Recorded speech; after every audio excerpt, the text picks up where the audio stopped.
Bom dia, boa tarde, boa noite. Eu não sei que hora você tá vendo esse vídeo, né?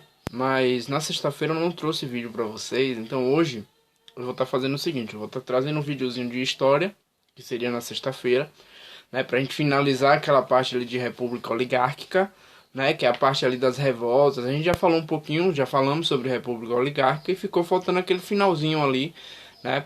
Que é o finalzinho ali das revoltas, nas revoltas que aconteceram na República Velha, né? A gente vai ter um destaque aí para algumas revoltas, como a revolta da chibata, a revolta da vacina, o contestado e principalmente Guerra de Canudos, né?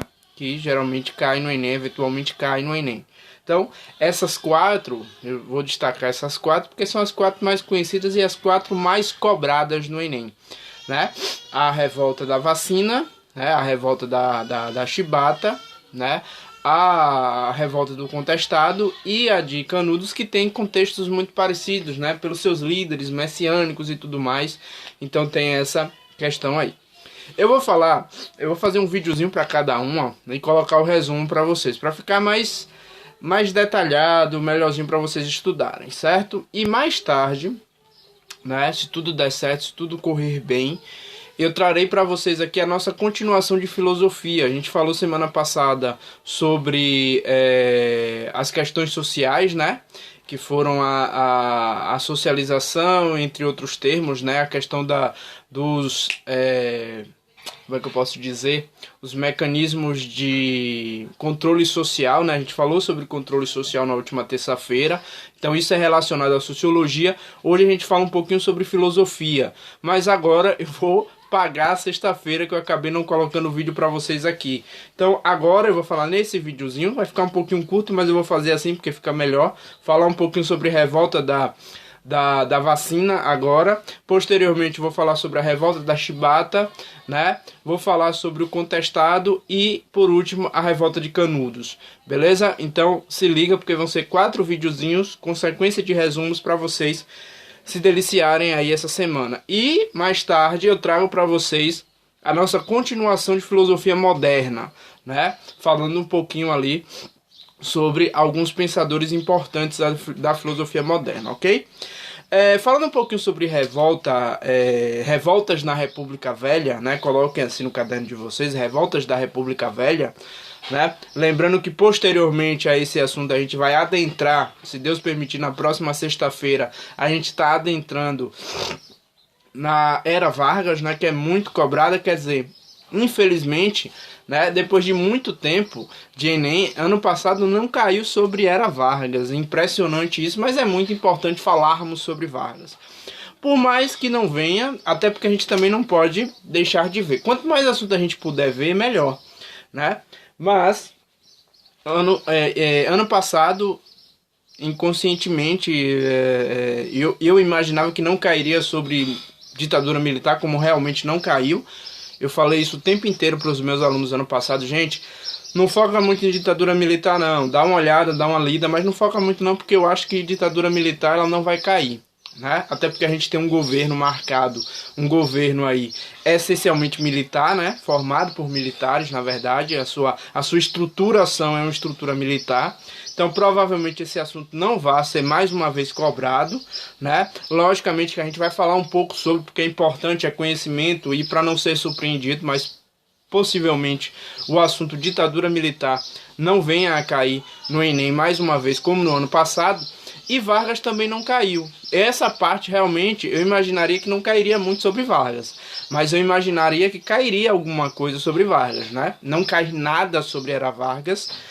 Talvez em Enem é a primeira vez que aconteceu ano passado, mas por via das dúvidas vamos falar sobre Era Vargas, até porque ele tem uma contextualização com Segunda Guerra Mundial, tem uma contextualização também com outras questões do mundo, inclusive de Brasil. Então é necessário que falemos sobre Vargas, apesar de eu aconselhar vocês a não focar muito na Era Vargas, né? Porque, infelizmente, Vargas e ditadura militar, que são assuntos que eram recorrentes no Enem, ano passado não caiu.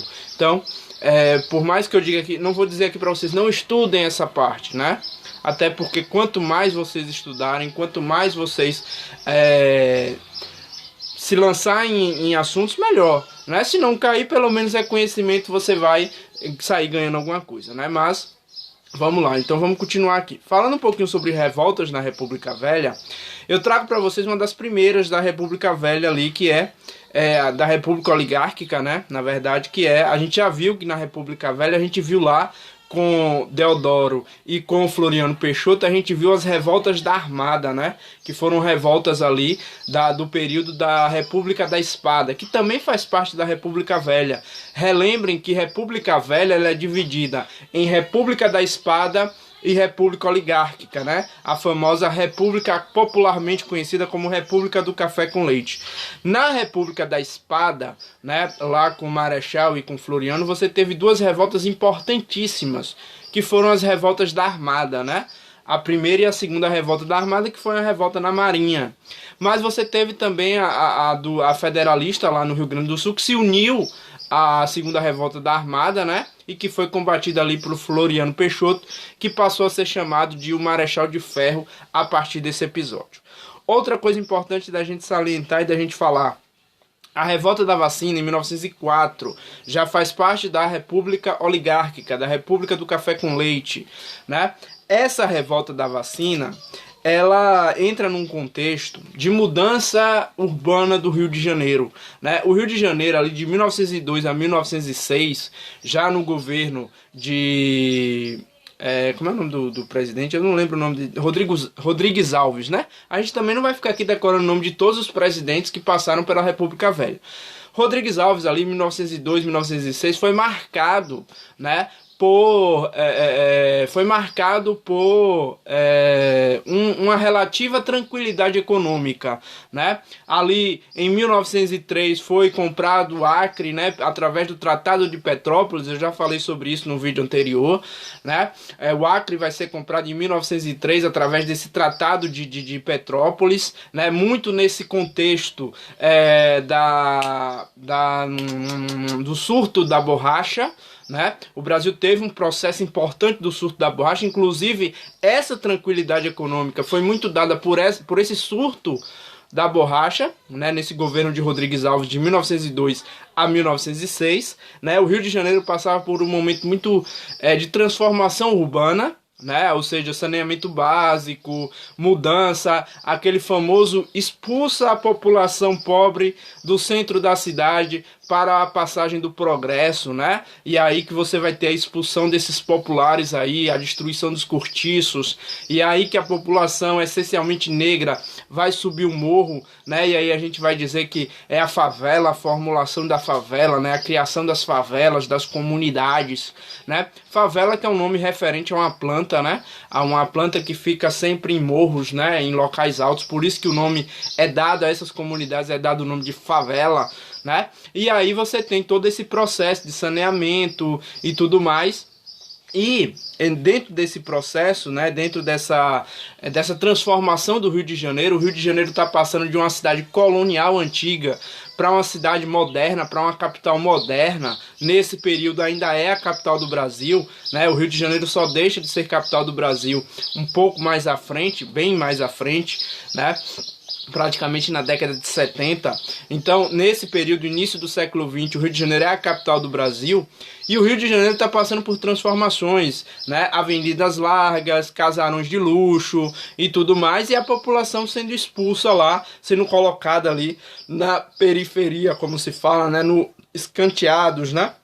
Sem direitos algum, pagando altos impostos, mantendo e pagando essa transformação do Rio de Janeiro, né? E tudo isso está elevando esse clima de revolta dentro da cidade do Rio de Janeiro, né? E aí você tem o Rio de Janeiro era conhecida como a França, né? A Paris dos trópicos, né? Dada a sua elegância, dada a sua transformação. Mas essa transformação muito baseada como é que eu posso dizer? Muito baseada na exploração da população e no escanteamento da população. A população não está fazendo parte dessa transformação, ela não está sendo beneficiada por essa transformação.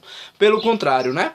E aí você tem um Rio de Janeiro no início do século XX, um Rio de Janeiro com vários surtos, né, de diversas doenças, como a malária, como a varíola, como também a febre amarela, né? Entre outras, a cólera. Era uma cidade que era mal vista no mundo justamente pelos surtos de doenças. E aí começa, em outubro de 1904, começa uma campanha sanitária no Rio de Janeiro. E aí, um cara chamado Oswald Cruz, né, muito famoso, aí, um sanitarista, ele vai instituir, né, e vai mandar uma lei para o Congresso que será aprovada. Essa lei estipula uma vacinação obrigatória da varíola, né, que estava em surto no Rio de Janeiro, né? E essa vacinação obrigatória para a população, principalmente de baixa renda, vai ser o estopim para uma revolta popular, né? Essa vacinação, além dela não ser feita uma propaganda do porquê dessa vacinação e a ideia de que essa vacina era para matar os mais pobres, para extinguir os mais pobres da população, essas ideias, unidas a outras demandas da sociedade do Rio de Janeiro, vai fazer com que a população, principalmente dos morros do Rio de Janeiro, desçam ao centro da cidade em 1904 e formem barricadas, fazendo uma grande revolta que durou cerca de 10 dias. Né? Foram combates violentos, né? E ficou conhecida popularmente como Revolta da Chibata. É a próxima que a gente vai falar. Revolta da Vacina, né? Então, a propaganda mal feita, a vacinação obrigatória, muitas vezes compulsiva, com a utilização da força policial, fez com que a população se revoltasse completamente contra o governo central naquele momento. Foi uma revolta que durou cerca de 10 dias, até que as forças policiais conseguiram controlar e acabar com a revolta. Essa foi a famosa Revolta da Vacina, que não foi só por conta da vacina. A vacina ela foi um estopim para o movimento, mas isso era um acúmulo de diversos problemas associados à população do Rio de Janeiro, como a exploração dos altos impostos, a expulsão do centro da cidade, a falta de saneamento, principalmente para essa galera, né? Tudo isso associada à vacina obrigatória fez com que acontecesse essa revolta da vacina em 1904, em outubro de 1904. Daqui a pouco eu volto com mais revoltas para vocês, beleza?